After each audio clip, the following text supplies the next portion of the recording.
రాజకీయాలలో పరిణామాలు జరుగుతుంటే మనం మంచిగా చేసినాం, తెలంగాణ సాధించినాం.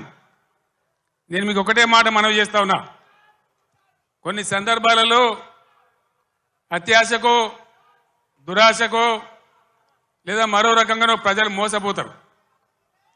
మొన్న కూడా మోసపోయి కాంగ్రెస్ పార్టీని గెలిపించాను. ఈరోజు 3 నెలల లోపలనే 100 రోజుల్లోనే ప్రజలు ఏం జరుగుతుందో మీకు తెలుసు. మీరందరు గ్రామాలలో ఉంటారు.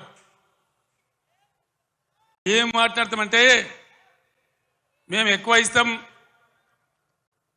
మీకు 6 సందమామలు పెడతాం, 7 సూర్యులు పెడతాం అని మాట్లాడింది.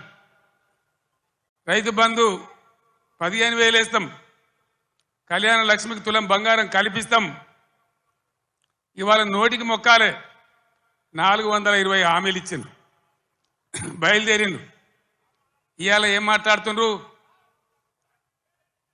రైతు బంధు అడిగితే చెప్పుతోను కొడతామంటాడు ఒక మంత్రి.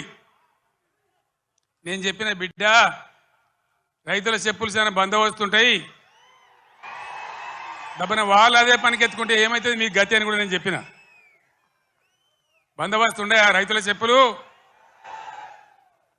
మంత్రిగా ఉన్న వ్యక్తి రైతు బంధు అడిగితే చెప్పుతోను కొట్టుకుంటాడు. ఇంకెవడో సన్నాసిగాడు కూడా అంటాడు. అంటే ఏందన్నట్టు? ఇప్పుడు ఇన్న ముఖ్యమంత్రి ఆయనను 6 గ్యారెంటీలు ఇవ్వయా, కరెంట్ ఎందుకు మాయమైందా, నీళ్ళు ఎందుకు మాయమవుతున్నాయని అడిగితే ఆయన నేను పండబెట్టి తొక్కుతా, పేగులు మెడలేసుకుంటా, పెండ ముఖానికి రాసుకుంటా, చీరుతా సంపుతా, మానవ బాంబునైతా, మట్టి బాంబునైతా అని మాట్లాడతాడు. ఇంత అసహనమా ఒక ముఖ్యమంత్రి మాట్లాడవలసిన భాషనా? ఇది పద్ధత? తెలంగాణ రాష్ట్రానికి సమాజానికి ఇది ఒక గౌరవమా? దయచేసి ప్రజలు ఆలోచించాలని చెప్పి నేను కోరుతా ఉన్నా. ఈ కరీంనగర్ గడ్డ నుంచి యావత్తు తెలంగాణ ప్రజానీకానికి నేను పిలిపిస్తా ఉన్నా. తెలంగాణ ముఖ్యమంత్రి అంటే తెలంగాణ మాట్లాడే మాటలు, ఆ ముఖ్యమంత్రి మాట్లాడే మాటలు, ఎవరన్నా ముఖ్యమంత్రి పదవులు ఉన్న వ్యక్తి మేము మానవ బాంబులం అయితే మనం మాట్లాడచ్చునా?